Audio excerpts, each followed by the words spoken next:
All right, welcome back to the channel. It's your boy Fanon, and in this video, we're going to talk about an update on the Errol Spence Jr. Terence Crawford fight. Information has been confirmed by Team Spence regarding the offer made to Terence Crawford, and what I thought was going to happen happened. The offer is going to be significantly less than what Terence Crawford is used to making. Let's talk about that in this video.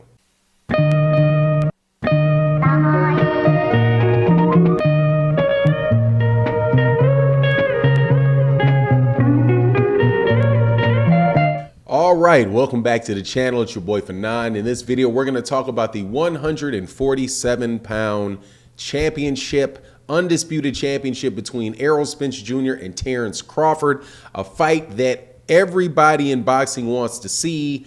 However, certain issues are out there. Well, one major issue is out there that I'm hoping that Terence Crawford will accept and get past in order to make this fight. However, you just never know.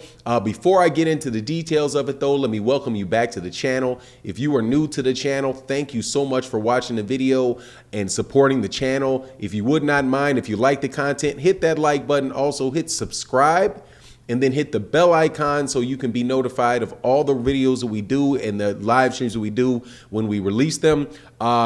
If you're a longtime subscriber, again, thank you for your support. Channel members, people that support in the Cash App and the Super Chats during the live stream. You guys really do make the channel go. So special thanks to those contributors.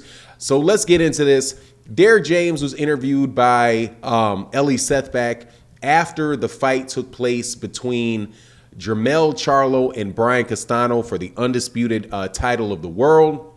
Jermell Charlo won the fight. Congratulations to Jermell Charlo. But in the conversation, Ellie Sethback asked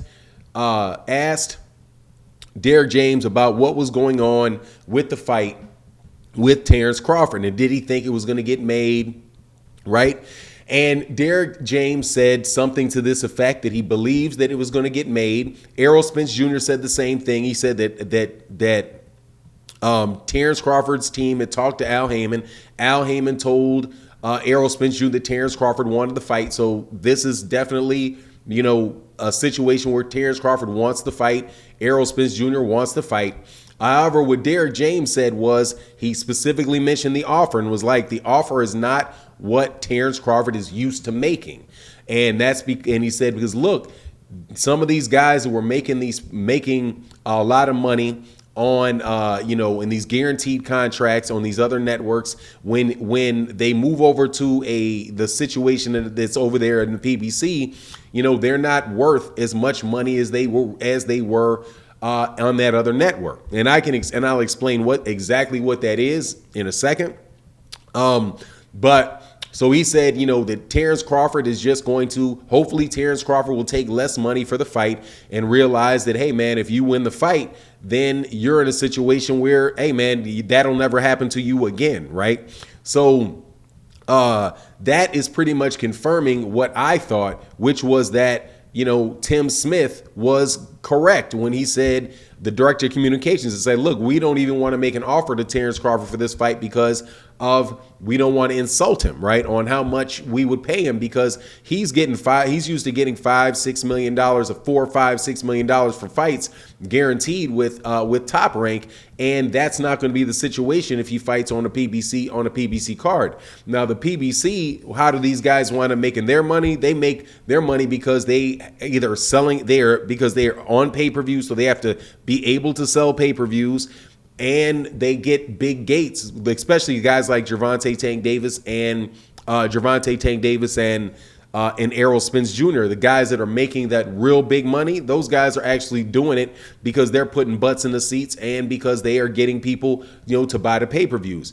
And Terence Crawford's, track record, unfortunately, because he was with Top Rank, is not there in the pay-per-view, in the regard to the pay-per-view, and it's also not there when it talks about the gates being the gates, because my understanding is the gate that he did for for the Sean Porter versus Terence Crawford fight was like 1.2 million, right? So the entire fight generated like a little over $10 million for the fight. And all of that money was gone in the amount of money that they paid for the fight, because Bud got like $6 million.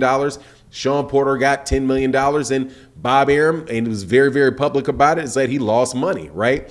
So you also have a scenario where, from a bidding standpoint, Bud doesn't have any other options, right? Where they can, and people are, they're businessmen. They're not going to overpay for stuff if they can absolutely positively avoid it. So you have guys like, like Eddie Hearn is not making offers to Terence Crawford. Bob Arum is not making offers to Terence Crawford. None of the only person that I knew of that wanted to sign Terence Crawford has been Floyd Mayweather Jr. So why, just by way of explanation, so why is it that they can earn more money over? Why was he be able to be paid that over there on Top Rank? Because Top Rank has a budget from ESPN where they dedicate a certain amount of money out of their programming budget to pay for fights, right? They're number one. They're a much bigger network, number one, with a much bigger budget than Showtime is. And so they were able to, like, say you have, a $50 million budget, they can have a bunch of fights and only pay, a couple big name fighters to be on the network. So they'll overpay the big name fighters, or they'll pay them a good amount of money. I won't say overpay, because in that situation, it is what it is.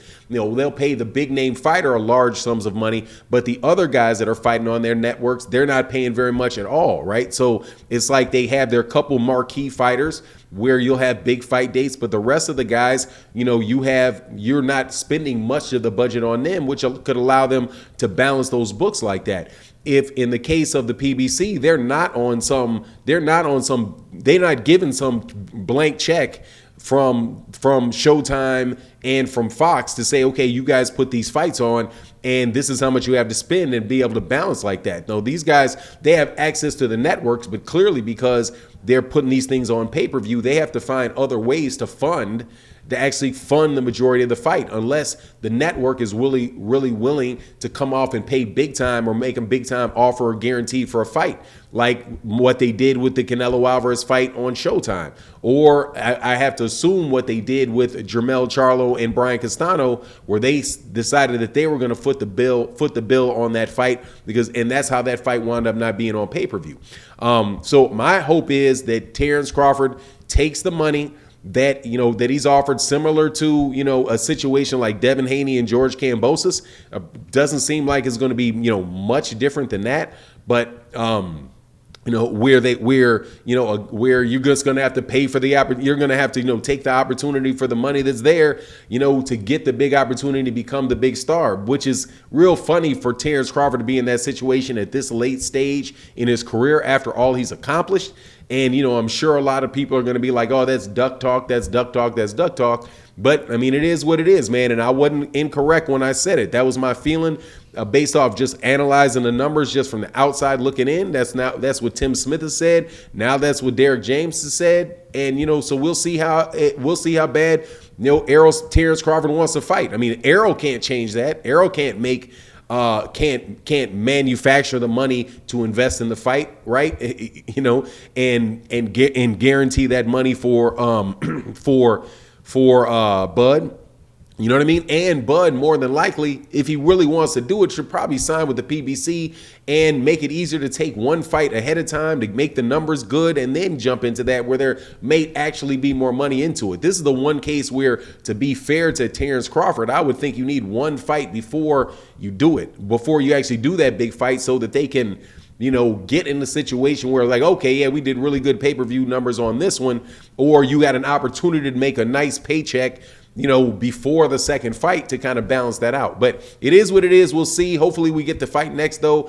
And you let me know what you think in the comment section. And with that, I'm out. Peace.